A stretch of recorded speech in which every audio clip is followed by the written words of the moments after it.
You clicked on this video because you want to get rich. In this video, I'm going to break down some extreme ways to help you get rich as fast as possible. Some of what I'm going to say is going to sound over the top. Some of what I'm going to say is the kind of people make reaction videos about. It's all real that has helped me become a multi-millionaire. I made my first million when I was 32, but it was way more difficult when I did it. You have advantages that I didn't have, right? Because I'm 42 now. 10 years ago was way different. So you should be able to get it faster if you're willing to get more extreme. If one of you says some like, man, I don't want to do this, that's too much, I don't want to work that hard. Why the did you click on a video that said extreme ways to get rich, then complain about it being too extreme? That's why you poor. The first extreme thing I did to help me get rich was I started planning every hour of every day in my calendar because I had multiple jobs at the time. When I was first started moving down this path of making money,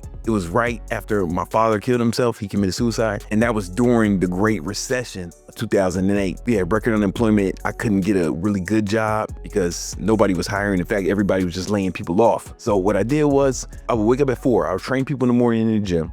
Then I would shower at the gym and then take the train down to Soho and I would work security at the Prada store for like 8 hours. I wasn't a good security guard. I didn't guard anything. I didn't keep anyone secure, but they paid me to stand there for 8 hours. Then after that, I would work for a moving company. That was 5 days a week. And on the weekends, I would wake up early and I would train people. And then I would manage a restaurant in Queens for the rest of the day. And these was 12, 14-hour days, 7 days a week, 2 years. And I was doing that while I was building my business. So it's like I didn't have a whole lot of time. The way I was able to accomplish all these things is I planned every hour of every day in my calendar. I used Google Calendar. I had one of the first smartphones. And when you do that, what you realize you have so much more time than you think. For example, there are 168 hours in every week. You first need to think, okay, how many hours a week do you sleep?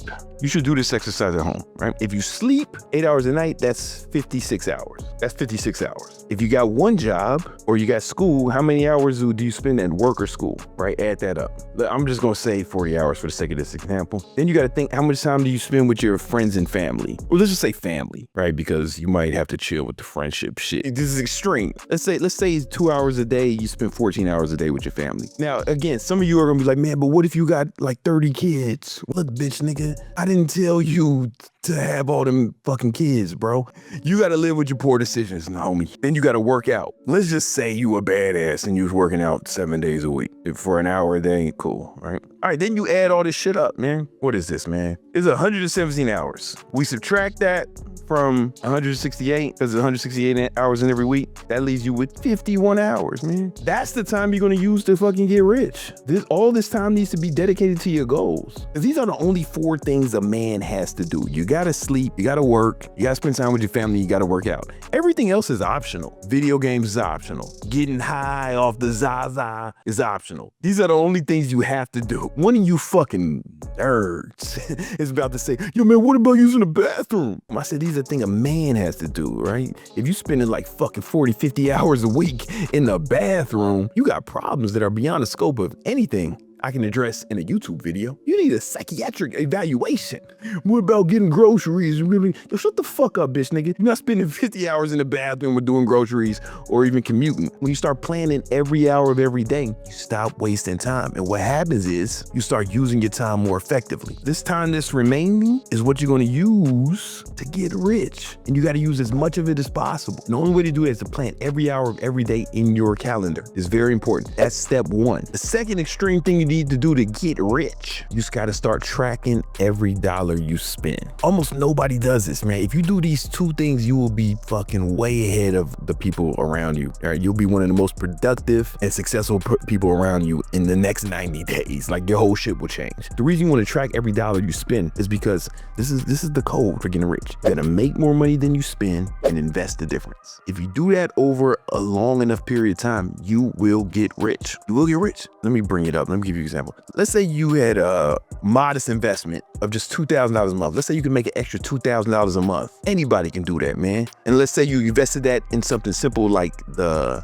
stock market and just a simple like index fund, like an S&P index fund. Let's bring this up. What would that look like? So let's say $2,000 a month. Boom, we start with $2,000. Monthly contribution, $2,000. Let's say 20 years. The average return in the stock market is 10%, nothing crazy. Boom, compound annually, $2,000 a month. In 20 years, you have $1.3 million, almost $1.4 million compound interest. So that means if you're 20 years old, you can be a millionaire by the time you're my age. I'm 42, with just $2,000 a month. And anyone can do that. If you want to just take less time, you got to do one of two things or a combination of it. You got to invest more money or pick a vehicle that can give you a higher return. But it's probably going to be a combination of both, right? But I'm just showing you the simplest way to do it. To get an extra $2,000 a month, you need to know how much you're spending and what exactly you're spending it on. And I've been talking about this for at least 10 years. We use something called Monarch. That seems to be the best one, the ones we like the most. And you hook all your accounts to Monarch, all your investment accounts,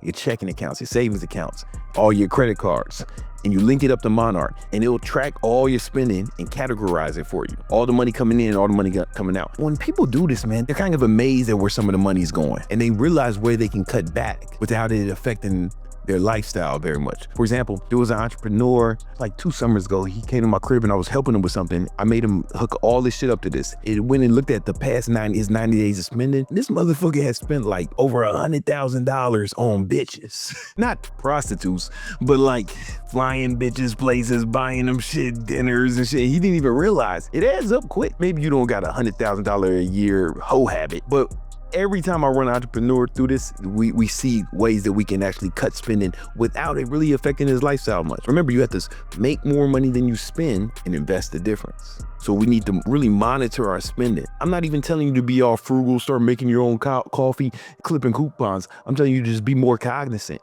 of what you're doing and be able to track it and really have a scoreboard of what your shit looks like. And it's cool with Monarch, it actually tracks your net worth and you can actually track it over time. It's fantastic. The next thing you need to do after you start tracking every dollar you spend is to cut unnecessary expenses. So what's cool about Monarch is you can go back and see maybe the last 90 days and your income, right? And it does a lot of categorizing for you. Find where you can cut unnecessary spending, what you can cut back on. For example, I was spending a lot of money on flights. I go see my son every other weekend, so it's a lot of money.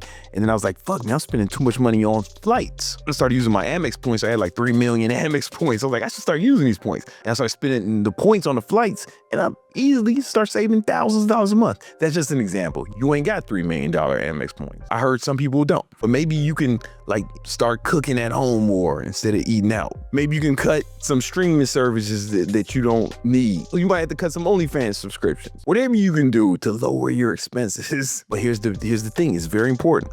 When you cut the unnecessary expenses, you have to take the money you were spending on that and invest that. Some people just cut expenses and don't do nothing with the extra money. No. If you cancel all your OnlyFans subscriptions, now you got an extra $5,000 a month.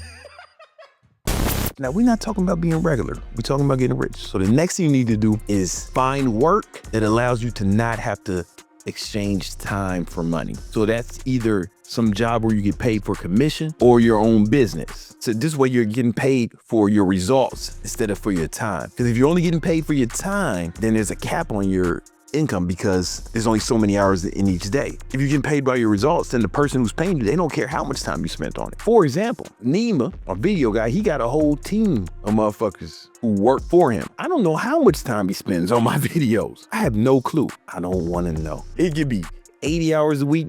It could be 8 minutes a week. As long as I get the videos. I don't care how long he spends. I just want the videos. I don't want to know these motherfuckers. Hey, you editing the video right now? I hope I never, ever meet you. But you're doing great. But he's structured his business in a way where he just gets paid for the results and not his time. Because when I was working on those jobs, I was getting paid for the time, right? Even as an in-person trainer, I was getting paid by the hour. But when I started my online fitness business, where I was able to train people online, give them the custom workout plans, custom meal plans, and they did it on their own. My job was just keep them accountable. And this way, I wasn't getting paid for my time. I was getting paid for the results I can help them get. Because I wasn't restricted by time anymore, I can get way, way, way more clients. and I can make more money while charging them less. That's when I was able to quit all them bullshit jobs. Hey, listen, if you want to learn how to grow your online fitness business too, I've helped about 15,000 people grow successful online fitness businesses. It's how I made my first million. If you want to learn how to do it too, I got a free ebook for you. Links in the description. It's called the 10 Commandments of Online Training. And it will really give you the whole game plan of how you can actually stop exchanging time for money and use online training to start trading results for money. And it'll show you how to get the results for your clients, show you how to get clients online, grow your following. This will work for you even if you don't have a big following, even if you're not certified. The link is in the description and it's 100% free. But even if you don't do online training, you need to get into some sort of vehicle where you're exchanging results for money. So that can be like a commission-based sales job. It could be your own business, or it could be a job that just pays you for results. Nima's a good example for that. Like I hired him and his team, but I just pay him for the results because then you have leverage. The next thing you need to do to get rich is to start getting leverage. When you're a poor boy and you're just broke, you're struggling, you're gonna be exchanging time for money. That's because you don't have leverage. The only thing you got is time. It allows you to raise your income exponentially. And there's 3 forms of leverage. One is skills. If you have like high level skills, then you can make way more money for the same amount of work. For example, if I bring it back to sales, if there's 2 salespeople and they're working the exact same amount of time, if one has a higher close rate, he's gonna make more money because he has better skills. So you can leverage a skill. So you gotta invest in something to give you a high income skill because then you get leverage. There are things you can learn that can make you better at what you do, right? The best music producer is gonna get paid more from the motherfucker making trash beats in his mama's house, right? Because he makes better beats, he makes better music, right? So you gotta pick an area, a skill set that you wanna develop and go all in on developing this skill set because that's gonna give you leverage in whatever you're doing, where you can start making more money with the same amount of time. And the skills will help you in business too, right? Because 2 businesses are doing the exact same thing, but one is better at it, he's gonna make more money than the motherfuckers who ain't good at it. If you have a business where you're running people's Facebook and Instagram ads, if you're better at it than someone else, you're gonna get better results for your clients. It'll be easier for you to get clients because you'll have a better reputation, right? Skills is very important. The next form of leverage is media. It could be social media. It could be getting publicity. The more you can control media. This is why billionaires, Jeff Bezos, will do shit like buy the Washington Post, right? Because if he controls media, he can reach more people. Or it's the reason Elon Musk bought Twitter. Even though he's losing money buying Twitter, on paper, he can reach so many people. And when you can reach people, you can sell more products or you can have more influence. This is wildly important. Kim Kardashian, she has a huge social media presence. She can get paid like $1 million for an Instagram post. That's leverage. She can use her media presence on social media, and she's on TV. She's famous, right? Because she has a big media presence and social media presence. And she's a fucking billionaire now. She was able to launch her business Skims and make a fucking ton of money. Or Kylie Jenner became one of the youngest billionaires ever, all off her huge social media presence. And I asked my girl, is her makeup better than fucking Revlon or Maybelline? She's like, nah, it's the same shit. It's just she has such a huge social media presence that she was able to amplify it. Or even me, like when I started online training, first thing I did was started YouTube. It was the only social media that I was proficient at, and I was able to build that up and start getting clients from YouTube. And then when Instagram came out, I started getting clients from Instagram. Now I got 1 million Instagram followers, right? Social media, or any kind of media, but especially social media, can help you with your marketing because you can reach more people. So it's easier for you to make sales and get customers. That's one of the things I teach my students when I'm showing them how to grow their online fitness business. First thing we do is help them craft their social media so they can actually get clients from it. And they start getting clients from it fast. If you want to learn more about that, make sure you download the ebook, The 10 Commandments of Online Training. It'll show you how. And then the other form of leverage is money, right? If you got money, it's easier to make money. People ask me like, yo man, I got $1,000, man. How can I invest it and get rich? Motherfucker, you can't. Even if you got $10,000, it's not a whole lot you can invest in to make a big difference, right? The average return on the stock market is 10% a year. You put that shit in the S&P 500. What are you gonna do with that $1,000, man? Fucking nothing. If you got a good amount of money, you can help you invest in business, or it can help you invest in the stock market, or it can help you invest in real estate. It's the ultimate form of leverage. Everybody takes money. Everything's for sale. You need to focus on the other 2, skills and media. You should focus on social media. You're not about to buy a newspaper or a magazine or some shit like Jeff Bezos. Social media kind of democratized it, right? You need to work on building your social media because it makes everything easier. You can make money off your own social media as well. I made millions off social media. Listen, if you want to go deeper into the leverage, I got another video that you should watch right now to really take that part to the next level, all right? Go check it out right now.